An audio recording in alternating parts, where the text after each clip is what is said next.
जय श्री गणेशाय नमः। प्रिय आत्मन, आपके मन में एक प्रश्न आता होगा कि भगवान श्री गणेश की शारीरिक बनावट के मुकाबले उनका वाहन छोटा सा चूहा क्यों है? गणेश जी ने आखिर छोटे से जीव को ही अपना वाहन क्यों चुना? उनकी ध्वजा पर भी मूषक विराजमान क्यों है? भगवान श्री गणेश जी बुद्धि और विद्या के अधिष्ठाता देवता है। बुद्धि की उच्चतम प्रसाद मनुष्य को आत्मज्ञान करा देती है। अतः भगवान गणेश की कृपा से मानव आत्म साक्षात्कार कर सकता है, जिसे तीनों लोकों में परम पुरुषार्थ और परम लाभ कहा गया है। इन सब के अतिरिक्त बप्पा करुणा के सागर हैं, भक्तवत्सल है। देवताओं में बुद्धि और ज्ञान में उनसे बड़ा कोई नहीं है। एक एक बात या समस्या की तह में जाना, उसकी मीमांसा करना और उसके निष्कर्ष तक पहुंचना उनके लिए अत्यंत सहज है। उनका वाहन मूषक भी तर्क वितर्क में पीछे नहीं है। हर वस्तु को काट छांट कर रख देता है, उतना ही फुर्तीला भी है और स्वयं जागरूक रहते हुए सबको जागरूक रहने का संदेश देता है। गणेश जी ने कदाचित चूहे के इन्हीं गुणों को देखते हुए उसे अपना वाहन चुना था। वास्तव में भगवान गणेश के वाहन मूषक के बारे में कई प्राचीन कथाएं प्रचलित हैं। पहली कथा पहली कथा तो यह है कि गजमुखासुर नामक दैत्य ने अपने बाहुबल से देवताओं को बहुत परेशान कर दिया। सभी देवता एकत्रित होकर भगवान गणेश के पास पहुंचे।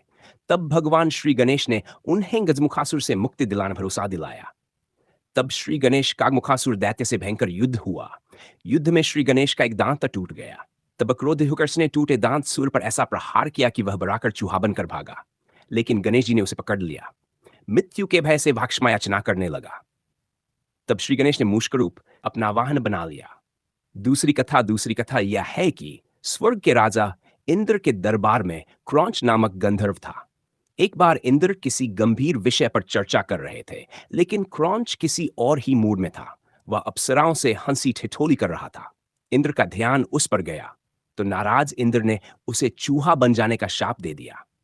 लेकिन क्रौंच का चंचल स्वभाव वैसा ही बना रहा। एक बार वह बलवान मूषक के रूप में पराशर ऋषि के आश्रम में गया। आश्रम में उसने भयंकर उत्पात मचा दिया। आश्रम के सारे मिट्टी के पात्र तोड़ डाले, सारा अन्न समाप्त कर दिया, आश्रम की वाटिका उजाड़ दी, ऋषियों के समस्त वल्कल वस्त्र और ग्रंथ कुतर दिए। आश्रम की सभी उपयोगी वस्तुएं नष्ट हो जाने के कारण पराशर ऋषि बहुत दुखी हुए। उन्होंने अपने पूर्व जन्म के कर्मों को कोसा कि किस अपकर्म के फलस्वरूप मेरे आश्रम की शांति भंग हो गई है। अब इस चूहे के आतंक से कैसे निजात मिले? तब पराशर ऋषि श्री गणेश की शरण में गए और श्री गणेश की प्रार्थना की। तब श्री गणेश जी ने ईशी पराशर जी को कहा कि मैं अभी इस मूषक को अपना वाहन बना लेता हूं।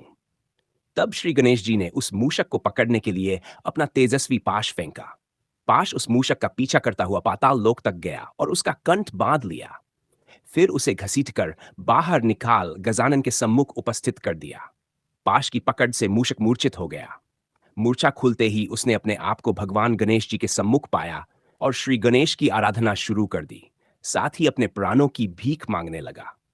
भगवान गणेश जी मूषक की स्तुति से प्रसन्न हुए तो मूषक से कहा, तूने ब्राह्मणों को बहुत कष्ट दिया है।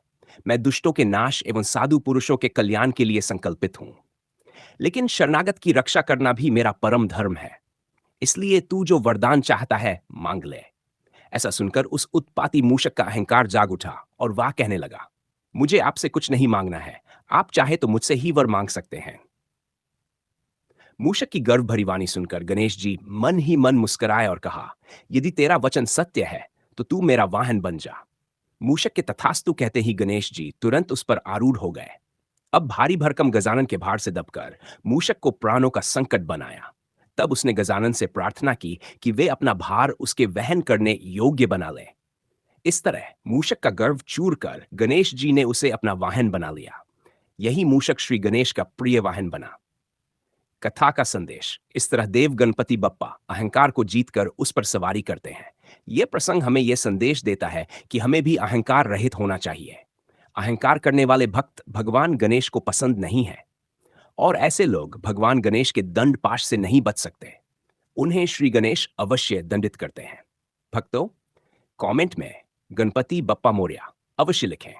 तो मिलते हैं अगली वीडियो में एक और जानवर्धक और दिलचस्प विषय के साथ। तब तक आप खुश रहें, भक्ति में लीन रहें। आप भगवान की तरफ एक कदम चलिए, भगवान आपकी तरफ 10 कदम चलेंगे। गणपति बप्पा की जय।